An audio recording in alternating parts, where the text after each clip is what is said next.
विश्वेशं सच्चिदानंदम वंदेहम योखिलम जगत चरी करती बरी भरती संजरी हरति लीलया। सर्वेभ्यः नमस्करोमि अहमस्मि मंथन भट्टः। अधुना वयम फिजिक्स पश्यामः।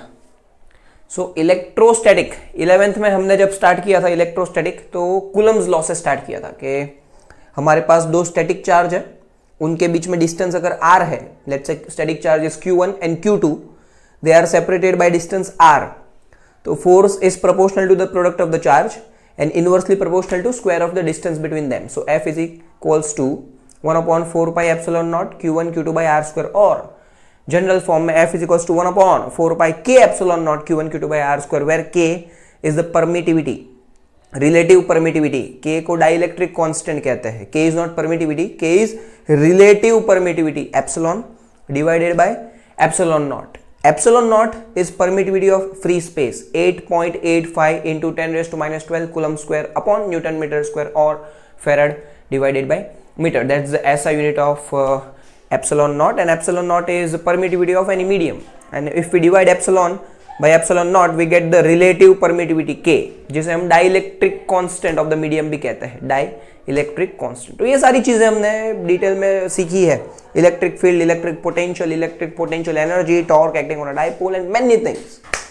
Now in 12th standard we are starting electrostatic with Gauss law. हम गॉस लॉ से स्टार्ट कर रहे हैं, जो इलेक्ट्रोस्टैटिक्स है वो। तो गॉस लॉ क्या है ना, ये समझ लो। जैसे कूलम्स लॉ, उसको पहले समझा और पूरा चैप्टर ऑलमोस्ट उसके बेसिस पे था। तो गॉस लॉ क्या है उसको समझो। ये पूरा का पूरा एप्लीकेशन है। ऑलमोस्ट आधे से ज्यादा चैप्टर जो है वो गॉस लॉ के बेसिस पे है। तो गॉस लॉ क्या है वो समझ लेते हैं। फर्स्टली कंसीडर एनी सरफेस, कोई भी सरफेस है, और उस सरफेस को समझो ये कोई सरफेस है, ठीक है। ये हमारे पास एक सरफेस है।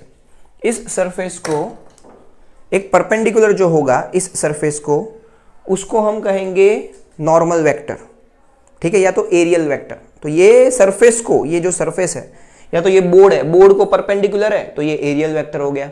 मेरे बॉडी को परपेंडिकुलर है, मेरे हाथ को परपेंडिकुलर है तो वो एरियल वेक्टर हो गया, क्योंकि उसका कुछ एरिया होगा, और उस एरिया को परपेंडिकुलर जो भी वेक्टर है उसे कहेंगे एरियल वेक्टर। तो ये जो सरफेस है उसको ये अगर परपेंडिकुलर है तो ये ग्रीन वाला क्या हो गया वेक्टर, एरियल वेक्टर। और ये रेड वाला इलेक्ट्रिक फील्ड है। जो इलेक्ट्रिक फील्ड ना, ये सरफेस से कुछ एंगल बना रहा है, इंक्लाइंड है। इलेक्ट्रिक फील्ड क्या है, इंक्लाइंड है। लेकिन ये इंक्लाइंड इलेक्ट्रिक फील्ड और ये परपेंडिकुलर टू द सरफेस जो है, ये ग्रीन वाला क्या है, ds बार, मतलब एरियल वेक्टर। रेड वाला है इलेक्ट्रिक फील्ड। तो इन दोनों के बीच में जो एंगल है ना वो है थीटा।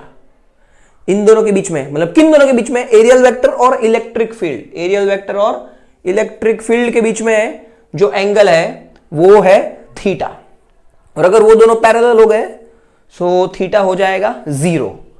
थीटा हो जाएगा 0,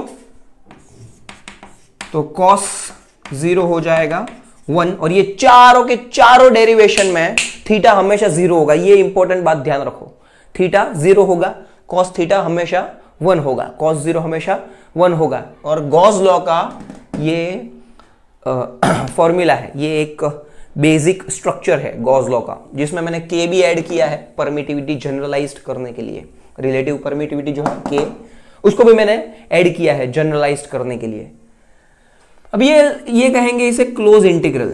आप इंटीग्रेशन तो करते हैं, और इंटीग्रेशन पता है आपको, एरिया फाइंड करने के लिए यूज करते हैं। Definite integration, application of integration में आप एरिया फाइंड करते हैं। इंटीग्रेशन यानी जोड़ना, कंबाइन करना, एड ऑन करना। स्मॉल पार्टिकल है dx के रिस्पेक्ट में, किसी इंटीग्रेंट के रिस्पेक्ट में आप इंटीग्रेशन करते हैं किसी फंक्शन को। तो सिमिलरली यहां पर हम इंटीग्रेट किसको करेंगे, एरिया को विथ रिस्पेक्ट टू ds। तो ये लाइन इंटीग्रल है, मतलब क्लोज इंटीग्रल कहते हैं इसको। क्लोज इंटीग्रल या तो लाइन इंटीग्रल, मतलब आपने जो भी एरिया कंसिडर किया है, चाहे वो रैंडम कोई भी शेप का हो, चाहे जैसे वो सर्कुलर शेप का हो, स्फेरिकल शेप का हो, चाहे वो 3 डिमेंशनल क्यूबिकल शेप का हो, कैसे भी शेप का हो, लेकिन वो क्लोज्ड होना चाहिए। वो 3 डिमेंशनल सरफेस जो है वो क्लोज होना चाहिए, तब जाके उसका हम एरिया निकालेंगे। या तो 2 डिमेंशनल हो फिर भी वो क्लोज्ड होना चाहिए, तब जाके हम उसका एरिया निकालेंगे, ठीक है। तो इंटीग्रेशन करना है ds का, थीटा क्या है ये हमने समझ लिया, angle between D S bar and E bar. D S bar is aerial vector और E bar is an electric field, बरोबर। इलेक्ट्रिक फील्ड क्या है ये हमने बेसिक सीखा है 11th में। एप्सिलॉन नॉट जैसे मैंने कहा 8.85 10⁻12 कूलम स्क्वायर पर न्यूटन मीटर स्क्वायर और फेराड पर मीटर है। के इज डाइलेक्ट्रिक कांस्टेंट और रिलेटिव परमिटिविटी। एयर, वैक्यूम और फ्री स्पेस ये तीनों जब दिए होते हैं न्यूमेरिकल में, एयर के लिए के 1 होता है। This is the basic general introduction.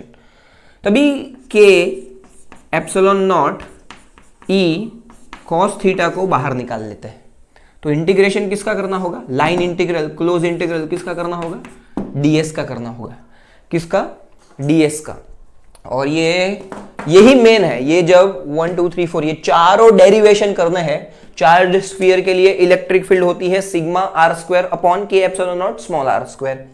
Infinite long thin charge cylinder के होता है lambda upon K epsilon naught 2 pi are.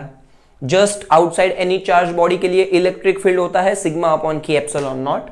और चार्ज थिन मेटल शीट जो दोनों बाजू से चार्ज है उसके लिए होता है sigma by 2 K epsilon naught, where sigma is surface charge density, charge per unit area. Lambda is linear charge density, charge per unit length. Where N E is electric field, newton per coulomb या तो volt पर metre. Clear. ये हम derive करेंगे आगे। ये तो मैं बता रहा हूं कि ये गॉस लॉ है, पूरा चैप्टर गॉस लॉ पे बेस्ड है और उसके ये एप्लीकेशन है।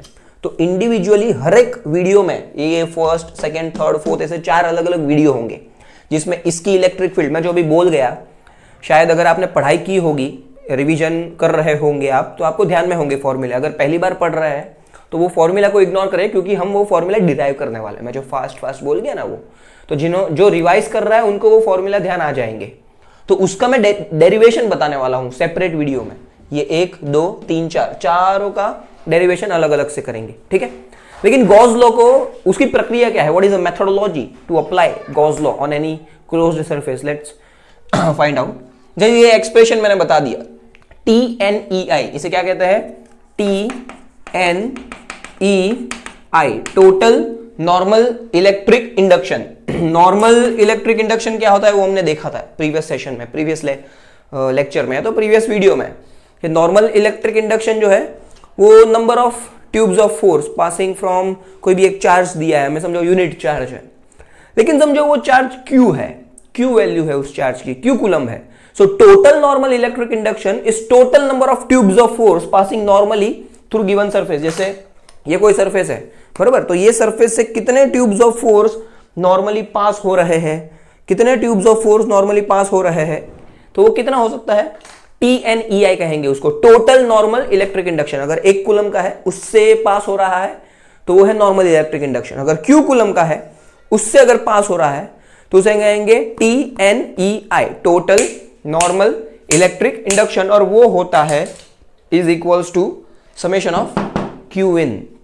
अब ये समेशन ऑफ Q लिखा है, लेकिन ये इन जो सफिक्स है ना वो इंपॉर्टेंट है, क्योंकि जितना चार्ज वो क्लोज्ड सरफेस जो है वो एनक्लोज्ड करता है, जो सरफेस जो आप कंसिडर करेंगे वो जितने चार्ज को एनक्लोज करेगा उसी को ही कंसिडर करना है, बाहर को नहीं। और जो हम एनक्लोज्ड एक इमेजिनरी सरफेस बनाएंगे उसे हम नाम देंगे गॉसियन सरफेस। जैसे गॉस लॉ अप्लाई कर रहे हैं, जैसे हम गॉस लॉ अप्लाई कर रहे हैं इसलिए कहेंगे गॉसियन सरफेस।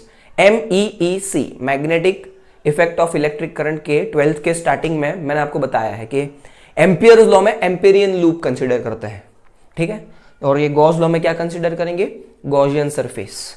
तो ये गॉसियन सरफेस के देखो अंदर देखो 1 2 3 चार्ज है, Q1 minus Q2 and plus Q3, plus एक माइनस, और 2 चार्ज बाहर है Q4 और Q5 प्लस माइनस। तो जब हम ये एक्सप्रेशन लिखेंगे ना, बहुत इंपॉर्टेंट है, जब एक्सप्रेशन लिखेंगे तो हम किसको क्या कंसीडर करेंगे, Q1 minus Q2 plus Q3, मतलब हम तो ऐड ही कर रहे हैं लेकिन ये नेगेटिव है इसलिए सब्ट्रैक्ट हो गया। सर ये Q4 और Q5 नहीं लिखेंगे, नहीं लिखेंगे क्योंकि ये गॉसियन सरफेस के बाहर है, that this are not Q in, this charge are not enclosed within the surface, इसलिए उनको कंसिडर नहीं करेंगे। लेकिन अगर वो चार्ज ये गॉसियन सरफेस के अंदर आते तो उसे भी ये इक्वेशन में हम लिखते, तो ये Q इन, ये इन सफिक्स का मतलब है कि you have to take only those charges which are inside the Gaussian surface and you don't have to consider the charges which are outside the Gaussian surface, उनको इस मैथमेटिकल एक्सप्रेशन में add नहीं करना है। तो ये बेसिक फर्स्ट लेक्चर के बाद ये आप डायरेक्ट सेकंड लेक्चर में देख रहे हैं कि गॉस लॉ क्या है। तो मैं बताता हूं कि TNEI, total normal electric induction, is equals to line integral of K epsilon naught E ds cos theta, K epsilon naught E ds cos theta is equals to summation of Q in. LHS जो है left hand side में चारों derivation में हमेशा integration ds का होगा, और ds होगा स्मॉल एरिया।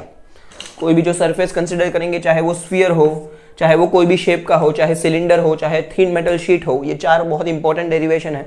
उसमें कोई भी एक छोटा पार्ट लेंगे ds, और मैं बता रहा हूं, वापस रिपीट कर रहा हूं कि थीटा हमेशा जीरो होगा, बिकॉज ds बार और e बार हमेशा एक दूसरे से परपेंडिकुलर होंगे। Sorry, ds bar and e बार एक दूसरे से पैरेलल होंगे, सरफेस को परपेंडिकुलर होंगे। ds bar will be perpendicular to the surface, ds bar जो होगा वो सरफेस को परपेंडिकुलर होगा, और इलेक्ट्रिक फील्ड वेक्टर है वो भी सरफेस को परपेंडिकुलर होगा, और दो वेक्टर अगर सेम डायरेक्शन में है तो थीटा हो जाएगा जीरो। ये मैं जब इंडिविजुअल डेरिवेशन कराऊंगा तब आपको डिटेल में समझाऊंगा, लेकिन अभी ध्यान रखो कि गॉस लॉ को अप्लाई कैसे करना।